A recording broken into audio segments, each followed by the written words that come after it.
اعوذ باللہ من الشیطان الرجیم بسم اللہ الرحمن الرحیم الحمد للہ رب العالمین وصلی اللہ علی سیدنا و مولانا ابی القاسم محمد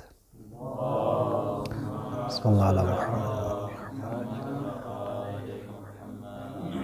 وعلیہ الطیبین الطاہرین المعصومین اما بعد فقد قال اللہ الحکیم بسم اللہ الرحمن الرحیم فلینظر الانسان الی طعامہ۔ الحمدللہ، شکر ہے پروردگار کا کہ جس نے یہ توفیق عطا فرمائی کہ ہم بارگاہ امیر المومنین علی بن ابی طالب علیہ السلام سے قرآن مجید کا ترجمہ اور مختصر تفسیر کو بیان کرنے کی سعادت حاصل کر رہے ہیں۔ آج کا ہمارا موضوع سخن جو ہے وہ سورہ عبس کا اگلا حصہ ہے۔ قرآن مجید کی 24 نمبر آیت سورہ عبس کی، کہ جس میں ارشاد خداوندی ہوتا ہے فَلْيَنظُرِ الْإِنسَانُ إِلَىٰ طَعَامِهِ، انسان کو اپنی غذا کی طرف غور کرنا چاہیے، اپنی غذا کے بارے میں فکر کرنی چاہیے کہ وہ کیا کھا رہا ہے۔ کل عرض کیا تھا کہ اس آیت کریمہ میں طعام سے مراد طعام ظاہری بھی ہے، طعام مادی بھی ہے، اور طعام معنوی اور روحانی بھی ہے۔ تو کل ہم نے صرف اور صرف جو گفتگو کی تھی وہ اختصار کے ساتھ طعام روحانی کے بارے میں گفتگو کی تھی کہ طعام روحانی سے مراد علم ہے، کہ امام علیہ السلام نے ارشاد فرمایا تھا کہ انسان غور کرے، دیکھے کہ وہ علم کس سے لے رہا ہے، جس سے علم لے رہا ہے وہ علم دینے کی اہلیت اور صلاحیت بھی رکھتا ہے یا نہیں رکھتا۔ اور آج انسان کی مادی و ظاہری خوراک کو بیان کرنے کی کوشش کر رہے ہیں۔ سورہ عبس کی آیت نمبر 25 میں ارشاد خالق ہوتا ہے اَنَّا صَبَبْنَا الْمَاءَ صَبًّا، اَنَّا بے شک ہم نے، سببنا ہم نے برسایا، ہم نے انڈیلا، الماء پانی کو، صبا یہ اسی سببنا کی تاکید ہے، اسی لفظ کی تاکید ہو رہی ہے۔ اس کے معنی ہیں موسلا دھار، خوب، پے در پے پانی برسانے کے ہیں۔ تو ترجمہ یہ ہے انا سببنا الماء صبا، بے شک ہم نے تمہیں جیسا پانی چاہیے تھا ہم نے اسے موسلا دھار صورت میں برسایا۔ یہ پانی جو ہے یہ انسان کی مادی غذا ہے۔ جس پانی کو رب رحمان نے آسمان سے بادل کے کیواڑ سے موسلا دھار صورت میں برسایا ہے، اسی پانی میں انسان کی زندگانی ہے، انسان کی زندگی پانی میں پنہاں ہے۔ انسان کو چاہیے کہ وہ غور کرے کہ اس کے جسم کی غذا کو اللہ نے آسمان سے برستی ہوئی باران رحمت سے اگایا ہے۔ انسان جن چیزوں سے اپنی شکم پوری کرتا ہے، کبھی سوچے تو صحیح، ایک طرف زمین کو نباتات اگانے کے قابل بنایا، دوسری طرف آسمان سے موسلا دھار پانی کو برسایا، پھر سورج کو چمکایا، اور سورج سے اللہ نے زمین کے سینوں کو گرمایا اور موسموں کو بدلایا تاکہ مختلف انواع و اقسام کی چیزیں پیدا ہو سکیں۔ زمین کو قوت نمو عطا فرمائی کہ وہ جس میں انسانی کی غذا کو اگا سکے۔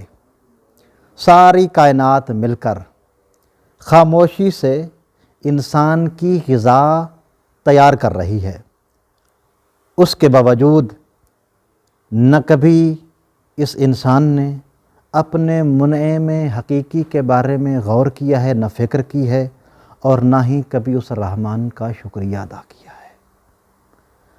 لعاب دہن کا پیدا ہونا، نظام ہاضمہ کا کام کرنا، غذا کا خون بنانا کتنا ہی عجیب اور حیرت ناک نظام ہے۔ یہ ساری غذا بارش کے پانی سے پیدا ہوتی ہے۔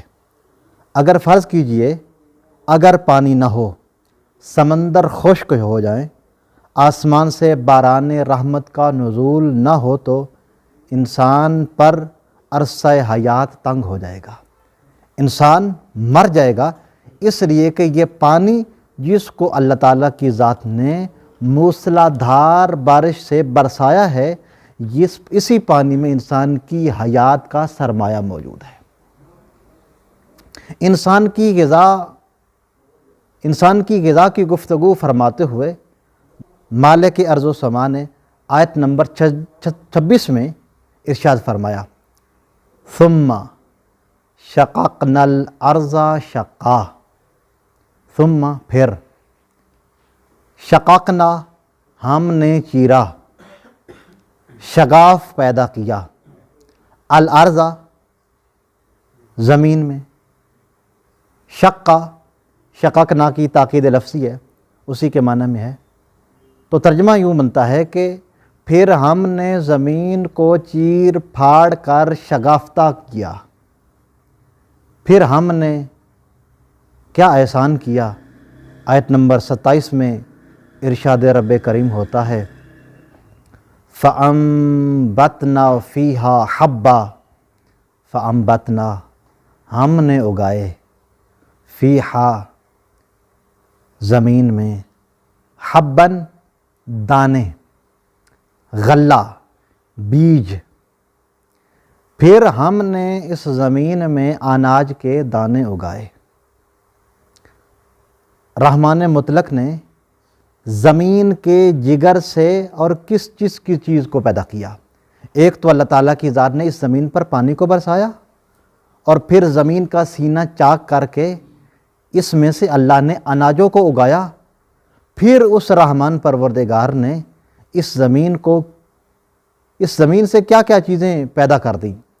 آیت نمبر 28 میں ارشاد رب رحیم ہوتا ہے، وَعِنَبًا وَقَضْبًا، وَعِنَبًا اور انگور، وَقَضْبًا اور ترکاری، سبزیاں، چارہ، یعنی ہم نے زمین سے انگور اور سبزیوں کو اگایا۔ زمین کے شکم سے خدا نے اور کیا کیا برآمد کیا؟ آیت نمبر 29 میں ارشاد حضرت حق ہوا، وَزَيْتُونًا وَنَخْلًا،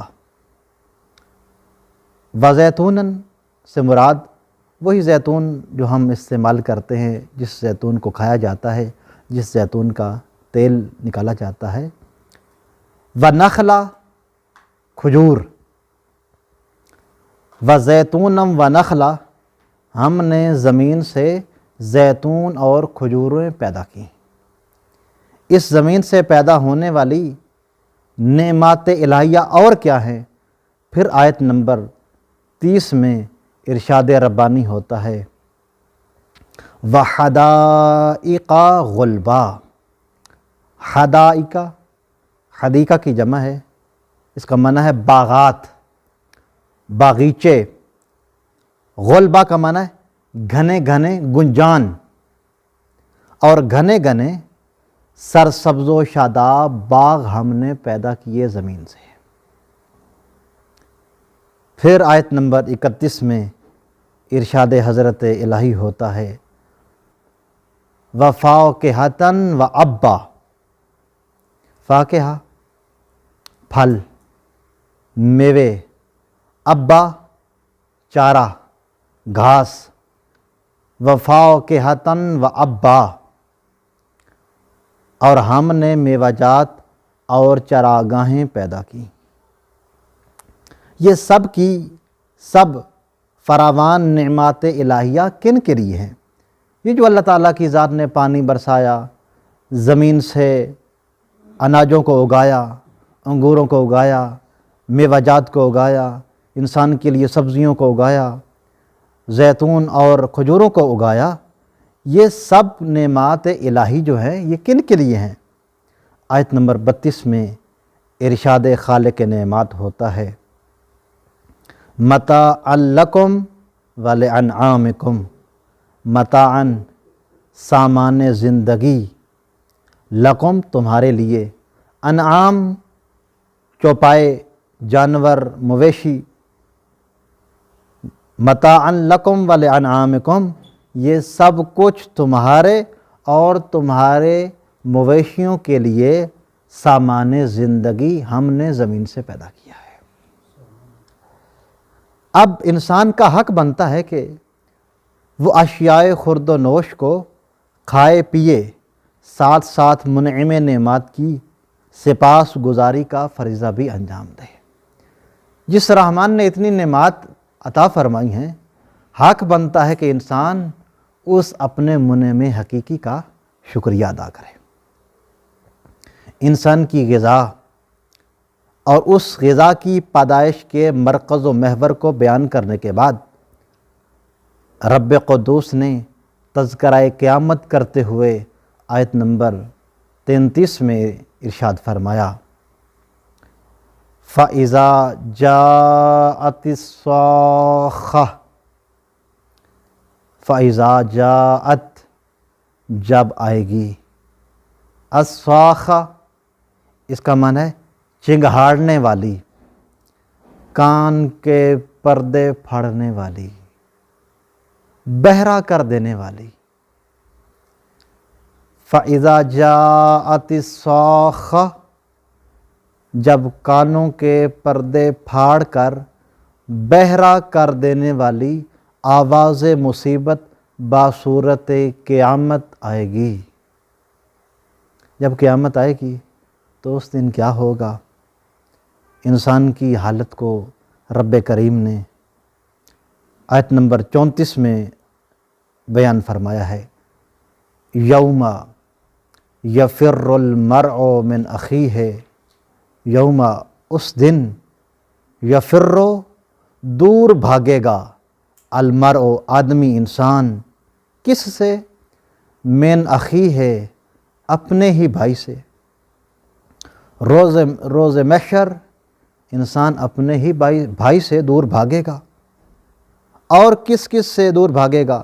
آیت نمبر 35 میں ارشاد قہار ہوا ہے وَأُمِّهِ وَأَبِيهِ، وَأُمِّهِ اور اپنی ماں سے، وَأَبِيهِ اور اپنے باپ سے۔ اور عرصہ محشر میں آدمی اپنے ماں باپ سے فرار کرے گا، بھاگے گا، اور کس کس سے بھاگے گا؟ آیت نمبر 36 میں ارشاد رب العزت ہوتا ہے وَصَاحِبَتِهِ وَبَنِيهِ کہ انسان کس سے بھاگے گا؟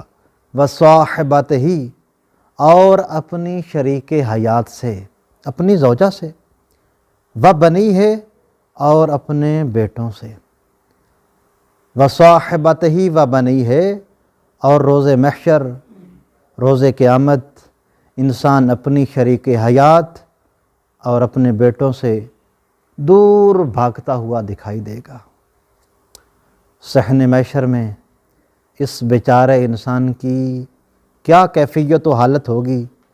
آیت نمبر 37 میں ارشاد مالک حشر ہوتا ہے لِكُلِّ امْرِئٍ مِّنْهُمْ يَوْمَئِذٍ شَأْنٌ يُغْنِيهِ، لِكُلِّ امْرِئٍ ہر انسان کو، منہم ان میں سے، یومئذ اس دن، شأن خاص فکر، خاص کیفیت، خاص حالت طاری ہوگی، یغنی ہے جو اس انسان کو مصروف رکھے گی، اسی کے لیے کافی ہوگی۔ ارشاد ہوتا ہے لِكُلِّ امْرِئٍ مِّنْهُمْ يَوْمَئِذٍ شَأْنٌ يُغْنِيهِ اس دن ان میں سے ہر ایک انسان کا یہ عالم ہوگا کہ اسے اپنے سوا کسی کا نہ ہوش ہوگا، نہ ہی کسی دوسرے کی فکر ہوگی۔ وہ نفس و نفسی کا عالم ہوگا، ہر کسی کو اپنی پڑی ہوگی۔